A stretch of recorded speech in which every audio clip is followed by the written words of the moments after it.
நாம் தமிழர் கட்சியிலிருந்து நிறைய பேர் வெளியே போனாங்க. அவங்க யாரும் நேராக விடுதலை சிறுத்தைகள் கட்சிக்கு வரல. ஏன் நம்மகிட்ட வரலங்கிற ஒரு ஏக்கத்திலிருந்து சொல்லவில்லை. திருமாவளவனுக்கு பேச தெரியாதா, சிந்திக்க தெரியாதா, எழுத தெரியாதா, போராட தெரியாதா, அரவணைக்க தெரியாதா? திருமாவளவன் தலைமையை ஏற்பதில் என்ன நெருடல்? விடுதலை சிறுத்தைகளை தனிமைப்படுத்த வேண்டும் என்று துடிக்கிறார்கள். திருமாவளவன் சொல்லி கேட்கிற அளவுக்கு தான் இந்த அரசு இருக்கிறது. ஆகவே நாம் பேசுகிற தமிழ் தேசியத்தின் மிக முக்கியமான கூறு மாநில சுயாட்சி என்கிற நிலைப்பாடு. தமிழ்நாட்டுக்கு மாநில சுயாட்சி வேண்டும். தமிழ் தேசிய எழுச்சி மாநாட்டின் மிக முக்கியமான நிலைப்பாடு மாநில சுயாட்சி. இரண்டாவது, சாதியத்தை வேறறுப்போம், தமிழ் தேசியத்தை வென்றெடுப்போம். சாதியத்தை வேறறுக்காமல் தமிழர்களை ஒருங்கிணைக்க முடியாது. ஏன் இந்த மேடைக்கு வேறு சமுதாயத்தை சார்ந்தவர்கள் பெரிதாக வருவதில்லை? சாதிய முரண்பாடு. ஏன் திருமாவளவன் தலைமையை தமிழராய் இருந்தாலும் திருமாவளவனும் தமிழர் தான், மற்றவர்களும் தமிழர்கள் தான், ஆனால் அவர்கள் ஏன் திருமா தலைமையை ஏற்றுக்கொள்வதிலே தயக்கம் இருக்கிறது? சாதிதான் காரணம். ஒரு கட்சியில் இருந்து விலகி அதே அரசியலை பேசுகிற இன்னொரு கட்சிக்கு போக வேண்டும் என்று நினைப்பவர்கள் ஏன் விடுதலை சிறுத்தைகள் கட்சியில் வந்து சேருவதற்கு தயங்குகிறார்கள்? நாங்கள் பேசுகிற தமிழ் தேசியம் நீங்களும் பேசுகிறீங்க, நாங்கள் ஆதரிக்கிற தமிழீழத்தை நீங்களும் ஆதரிக்கிறீங்க, நாங்கள் கொண்டாடுகிற பிரபாகரனை நீங்களும் கொண்டாடுகிறீர்கள், நாங்கள் இந்தி திணிப்பை எதிர்க்கிறோம், நீங்களும் இந்தி திணிப்பை எதிர்க்கிறீர்கள்.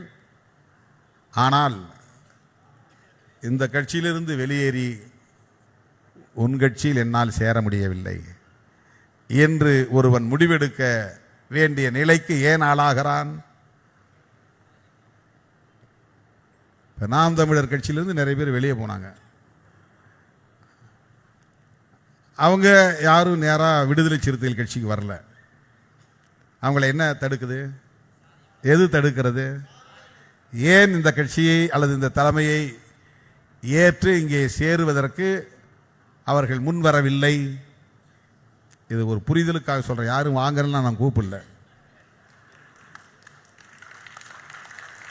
வெளியேறி போனால் இங்கே வாங்க. ஒன்று அங்கேருந்து வெளியேறினா திமுகவுக்கு போகிறாங்க, இல்லைன்னா அண்ணா திமுக போகிறாங்க, இல்லைன்னா வேறு ஏதாவது கட்சிக்கு போகிறாங்க.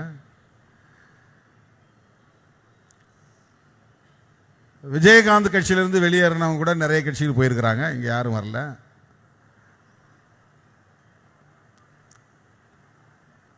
இது நான் ஏன் நம்மகிட்ட வரலங்கிற ஒரு ஏக்கத்திலிருந்து சொல்லவில்லை. ஏன் வரவில்லை என்பதில் ஒரு அரசியல் இருக்கிறது, புரிந்து கொள்ள வேண்டும் என்பதற்காக சொல்லுகிறேன். திருமாவளவன் தலைமையை ஏற்பதில் என்ன நெருடல்? திருமாவளவனுக்கு பேச தெரியாதா, சிந்திக்க தெரியாதா, எழுத தெரியாதா, போராட தெரியாதா, அரவணைக்க தெரியாதா, நிர்வாகம் தெரியாதா? என்ன பிரச்சனை? தமிழனும் சேர முடியாமல் தடுப்பதற்கு இடையிலே இருப்பது சாதி சாதி சாதி என்பதை தவிர வேற என்ன இருக்கிறது? வேற என்ன இருக்கிறது? எனவே சாதி இருக்கிற வரையில் தமிழன் ஒன்றுபட முடியாது. இதை விட வேற என்ன எக்ஸாம்பிள் வேணும்? என்ன உதாரணம் வேணும்? என்ன எடுத்துக்காட்டு வேணும்? என்ன சான்று வேண்டும்? இதெல்லாம் ஒரே சொல்லுதான். ஒரு பொருள் பன்மொழி. எக்ஸாம்பிள்னா இங்கிலீஷ், உதாரணம்னா வடமொழி, சான்றுன்னா தமிழ். எல்லாம் ஒரே பொருள் உள்ள பழமொழி. என்ன சான்று வேண்டும்? சாதி தமிழர்களை ஒருங்கிணைக்க விடாமல், ஒன்று சேர விடாமல் தடுக்கிறது. உண்மையா இல்லையா? உண்மையா இல்லையா? சாதியை ஒழிக்காமல் தமிழர்களை ஓரணியில் திரட்ட முடியுமா? அதனால்தான் சாதியத்தை வேறறுப்போம், தமிழ் தேசியத்தை வென்றெடுப்போம். இதுதான் முழக்கம். தமிழ் தேசியம் பேசக்கூடியவர்கள் சாதி ஒழிப்பை பற்றி பேசுகிறார்களா? விடுதலை சிறுத்தைகள் எந்த அளவுக்கு கொள்கை தெளிவோடு இருக்கிறது, நடைமுறை சாத்திய கூறுகளை பற்றி சிந்திக்கிறது, முற்போக்காக சிந்திக்கிறது என்பதை புரிந்து கொள்ள வேண்டும்.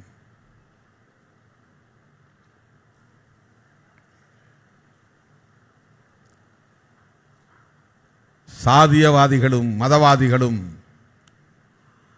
விடுதலை சிறுத்தைகளை தனிமைப்படுத்த வேண்டும் என்று துடிக்கிறார்கள். சேர்த்துட்டா நம்ம கட்சிக்கு நம்ம கூட்டணிக்கு பெரிய சிக்கல் வந்துடும். ரொம்ப காலம் அதுதான் போராட்டம். இங்கே கூடுதலாக 10க்கு மேலே சீட்டை கொடுத்துட்டா ஓபிசி எல்லாம் எதிராக திரும்பிடுவாங்க. இப்போ என்ன கருத்து பரப்புறாங்க சமூக ஊடகங்கள்னா, விஜய் இந்த ஒடுக்கப்பட்ட சமூகத்தில் 8 பேருக்கு மந்திரி பதவி கொடுத்துட்டாரு, ஒருத்தருக்கு துணை சபாநாயகர் கொடுத்துட்டாரு, மொத்தம் 9 பேருக்கு கொடுத்துட்டாரு. அதாவது பிற சமுதாய மக்களிடத்தில் இந்த ஆட்சிக்கு எதிராக, அரசுக்கு எதிராக ஒரு வெறுப்பை உருவாக்க வேண்டும் என்பதற்காக திட்டமிட்டு பரப்புகிறார்கள். இவங்க நியாயஸ்தர்களாக இருந்தால், நாணயமானவர்களாக இருந்தால், கடந்த காலங்களில் திமுகவோ அதிமுகவோ மக்கள் தொகை அடிப்படையில் அமைச்சரவையில் இந்த சமூகத்தினருக்கு உரிய பிரதிநிதித்துவத்தை ஏன் தரவில்லை என்று கேள்வி எழுப்பியிருக்க வேண்டும். திமுகவிலோ அதிமுகவிலோ மொத்தம் 74 சாதிகள் பட்டியலில் இருக்கின்றன. 3 சாதிகளுக்கு ஆளுக்கு ஒரு மந்திரி, அதிகபட்சம் போனா ஒரு துணை சபாநாயகர், இல்லைன்னா சபாநாயகர் 4வதா ஒரு ஆளுக்கு, இல்லைன்னா அமைச்சர்களே இன்னொரு ஆளுக்கு 4 அமைச்சர் ஒரு சபாநாயகர், 4 அமைச்சர் ஒரு துணை சபாநாயகர், அதுலேயும் சாதிக்கு ஒரு ஆள். 74 சாதிகளில் 3 சாதி தான் பெரும்பான்மை சாதி. இந்த 3 சாதிகளில் ஆளுக்கு ஒன்று கொடுத்தா போதும். இதுதானே நீண்ட காலமாக இருந்து வந்த மரபு. அவரவர் மக்கள் தொகை அடிப்படையிலே பிரதிநிதித்துவம் உண்டா? ஒவ்வொரு கட்சியிலும் அந்தந்த கட்சியில் உள்ள செல்வாக்கின் அடிப்படையில் மிக சொற்பமான மக்கள் தொகை உள்ள சமூகத்தினருக்கு, மிக சொற்பமான எண்ணிக்கை உள்ள சமூகத்தினருக்கு எம்எல்ஏ எண்ணிக்கை 6, 8, 10 என்றெல்லாம் கொடுத்தாலும் இங்கே விவாதம் இல்லை, யாரும் பேசப்போவதில்லை. அதை ஏன் இத்தனை பேருக்கு வாய்ப்பு தந்தீர்கள் இந்த ஒரு குறிப்பிட்ட சாதிக்கு என்று யாரும் கேட்க மாட்டார்கள். ஆனால் 3க்கு மேலே ஒன்று கொடுத்தா கூட ஏன் எஸ்சிக்கு இவ்வளவு பதவி? இதுதான் இந்த சமூகத்தில் இருக்கிற நிலைமை. டிவிக்கு 8 பேருக்கு கொடுத்து விட்டது என்கிறார்கள். 8 பேருக்கு கொடுக்கல, 6 பேருக்கு தான் கொடுத்துருக்குறாங்க. 2 பேரை ஒன்று காங்கிரஸ், இன்னொன்று விசிக்கே நாம பார்த்து சூஸ் பண்ணது. நம்மகிட்ட 2 பேருமே பட்டியல் சமூகம் தான். அதனால் யாராவது ஒருத்தரை கொடுத்தா அவர் எஸ்சி ஆகிடுறாரு, வேறு வழி இல்லை. காங்கிரஸில் 5 பேரில் 2 பேரை தேர்வு பண்ணாங்க, அதில் ஒருத்தர் ஒரு எஸ்சியாக கொடுத்துட்றாரு. இது ரெண்டும் காங்கிரஸும் விசிகேவும் முடிவு பண்ணுது. இந்த 2 அந்த கணக்கில் வராது, டிவிகே கணக்கில் வராது, தாவேகா கணக்கில் வராது. கூட்டணி ஆட்சி அமைக்க பெற்றதனால் விடுதலை சிறுத்தைகளும் காங்கிரசும் தேர்வு செய்த அமைச்சர்கள் 2 பேர் தலித்துகளாக வருகிறார்கள். இது தாவேகாவாக எடுத்த முடிவு அல்ல, இது விசிகா எடுத்த முடிவு, காங்கிரஸ் எடுத்த முடிவு. அது 2 நீ கழிச்சிடணும், மிச்சம் 6 தான். ஆனால் இதற்கே தாவேகா ஒரு குறிப்பிட்ட சாதிக்கான கட்சியா, குறிப்பிட்ட சாதிக்கு முக்கியத்துவம் தருகிறதா? திருமாவளவனுக்கு அங்கே பெரிய அளவிலே வரவேற்பு கொடுக்கப்படுகிறது அப்படிலாம் ஒன்றுமே கிடையாது. நாம் யாருக்கும் சொல்லவே இல்லை. நான் சொல்லி தான் ஒரு அமைச்சர், ஒரு அதிகாரிக்கு பதவி கொடுத்தாங்க அப்படின்னு கதையை கட்டி விடுறாங்க. ஏன்னா இது எப்படின்னா, இதனுடைய நோக்கம் என்னன்னா, திருமாவளவனுக்கு அங்கே செல்வாக்கு இருக்கிறது என்று சொல்லுவதல்ல நோக்கம். பிற சமுதாய மக்களிடத்தில் மெசேஜ் சொல்கிறாங்களாங்க, பாருப்பா திருமாவளவன் சொல்லி கேட்குற அளவுக்கு தான் இந்த அரசு இருக்கிறது, இந்த அரசு ஓபிசிக்கு எதிரான அரசு, பார்த்துக்குங்க. திருமாவளவன் இவருக்கு பதவி கொடுனா கொடுக்குறார், இவருக்கு பதவி கொடுனா கொடுக்குறார். ஆனால் உண்மை அது அல்ல, 100 விழுக்காடு அது பொய். அது ஒரு நேரேஷன், ஒரு கட்டுக்கதையை உருவாக்குறாங்க. ஒரு ஒரு போலீஸுக்கு போலீஸ் அதிகாரிக்கு நான் சொல்லி தான் பதவி கொடுத்தாங்கன்னாங்க. அப்புறம் ஏன் எடுத்தாங்க அந்த பதவியிலிருந்து? அதுக்கு யாரும் விளக்கம் சொல்ல மாட்டாங்க. அது உண்மை இல்லை, அதை நீங்கள் புரிந்து கொள்ள வேண்டும். நாம் சொல்லி போடக்கூடிய அளவுக்கெல்லாம் அவங்க ரொம்ப பலவீனமானவர்களாம் கிடையாது.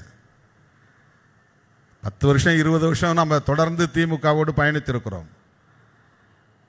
அங்கேயே நாம் பெருசாக எதையும் சொல்லி சாதிக்க முடிந்ததில்லை. 10 பேருக்கு ஏதாவது ஒரு வேலை போட்டு கொடுங்கன்னா அங்கொன்று இங்கொன்று யாருக்காவது போட்டு கொடுத்துருப்பாங்க, அவ்வளவுதான். அவ்வளவு உறுதிப்பாட்டோடு நீண்ட காலம் தோழமை கொண்ட நிலையிலும் கூட அந்த காலத்திலும் நம்மால் எதையும் பெரிதாக சாதிக்க முடிந்ததில்லை. இந்த அரசு உருவாகியே 1.5 மாதம் 2 மாதம் தான் ஆகுது. நாம் ஆதரவு கொடுத்து 1.5 மாதம் தான் ஆகுது. அதுக்குள்ளே எப்படி நாம் பெரிய பெரிய பதவிகளை தீர்மானிக்க முடியும்? இது 100க்கு 100 பொய். ஆனால் அப்படி ஒரு பிம்பத்தை உருவாக்குகிறார்கள்.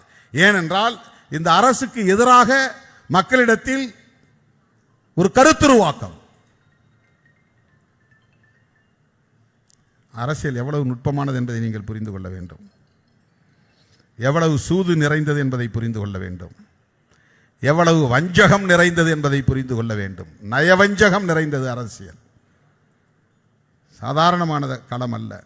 இந்த களத்தில், அதுவும் தேர்தல் களத்தில் 25 ஆண்டு காலம் தாக்கு பிடித்து வெற்றிகரமாக இயங்குகிற இந்த இயக்கம்